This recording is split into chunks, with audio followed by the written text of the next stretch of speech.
À 5 ans, on n'y est pour rien. À 5 ans, on n'y est pour rien si nos parents prennent des mauvaises décisions. On n'y est pour rien. Ce garçon-là, il a commencé sa vie comme ça. Il a payé un lourd tribut en n'y étant pour rien. Il avait 5 ans. Et à cause d'une situation très compliquée, regardez un petit peu ce qui va se passer. Celle qui le gardait, sa nourrice, la Bible dit, sa nounou, celle qui devait être en charge de lui, elle va devoir le prendre pour pouvoir fuir un grand problème. Mira un poco. Il y était pour rien, 5 ans. 5 ans, il y était pour rien. Elle va le prendre dans les bras pour s'échapper de cette situation qui était très compliquée.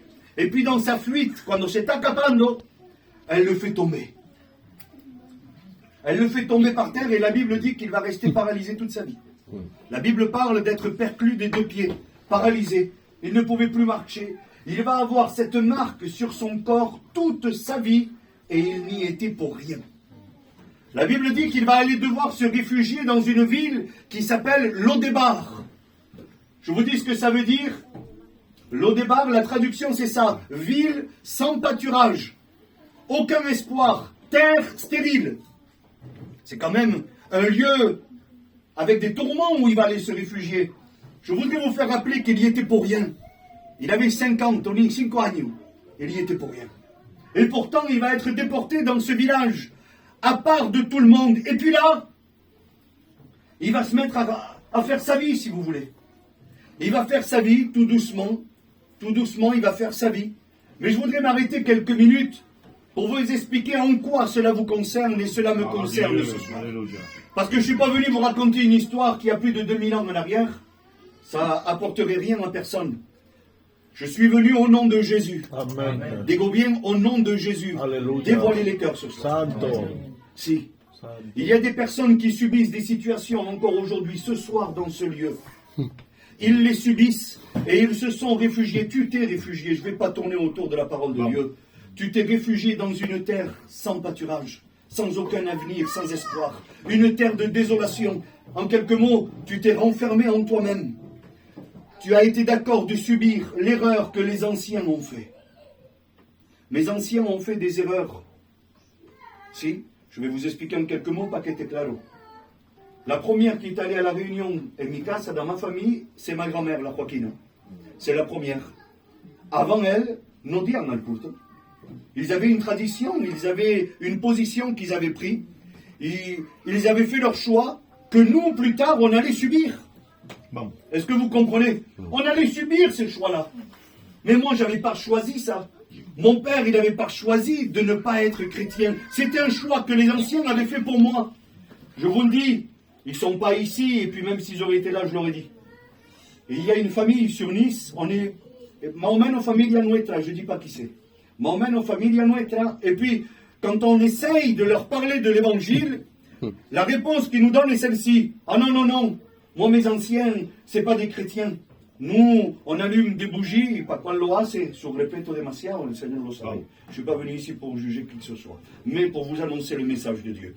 Nous, on va encore à l'église, un tel catholique a dit, nous, on pratique à notre manière, la réunion, ce n'est pas pour nous. Nos anciens ont décidé pour nous. Ils se sont bloqués dans le choix des anciens. Aujourd'hui, tu es libre de faire ton propre choix, et on va le voir. Amen. C'est pas que les anciens ont fait des erreurs spéciales. C'est pas parce qu'ils l'ont fait exprès. C'est parce qu'à l'époque, ils étaient peut-être pas éclairés. Ils étaient peut-être pas éclairés comme on l'est aujourd'hui. Ils avaient peut-être pas l'opportunité d'avoir les réunions que vous avez aujourd'hui. Amen. Alléluia. Et puis là, ce jeune garçon, lui qui avait rien fait, lui qui ne méritait rien, il va être envoyé dans une terre de désolation, renfermé entre lui-même. Écoutez bien ce que je vous dis. Il a réussi à faire sa vie. La Bible a dit, c'est qu'il s'est marié et qu'il a eu un enfant. Il a fait sa vie dans une terre de désolation. Écoutez-moi, je dois vous le dire ce soir, avec la plus grande clarté.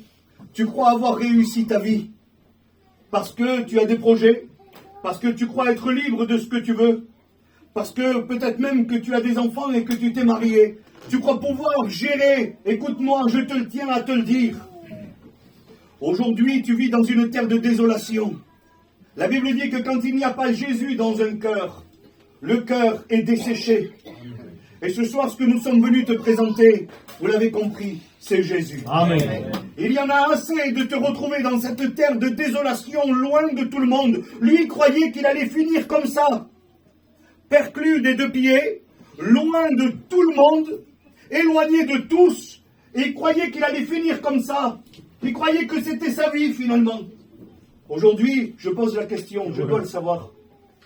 Qui est chrétien? Qui a accepté Jésus ici ce soir? Qui puisse lever sa main? Bien. Il y a encore des mains qui ne se lèvent pas ce soir. Moi, je voudrais te poser tout simplement la question à toi qui n'as pas levé ta main. Quelle est la raison du refus de l'amour de Jésus dans ta vie? Et il n'y a pas de contrepartie à l'évangile. Il n'y a pas de clause en bas du contrat. On ne t'engage pas à t'engager dans un crédit pour payer toute ta vie. Il n'y a pas de mauvaise surprise. Ici, tout est clair. Moi, je te le dis ce soir, y si te quedas mal conmigo, está l'anciano aquí, te revienta. Je parle aux jeunes, hein. Vous avez bien compris, tío, nunca me permittirá. Hein. Je parle aux jeunes. Está l'anciano ahí, su mata. Écoutez-moi, vous tous qui n'avez pas Jésus dans vos cœurs, je ne suis pas venu pour vous juger.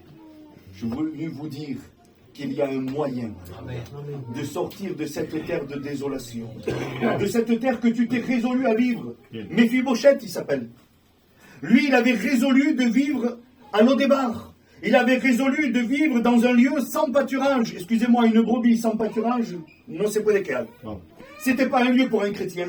C'était pas un lieu pour quelqu'un qui avait Jésus dans son cœur. Et puis toi, ce soir, tu t'es résigné à vivre là, par des erreurs que quelqu'un a commis dans le passé et qu'aujourd'hui tu subis. Il t'attaque à quedarte ahí dans ta position. Moi, je voudrais juste t'amener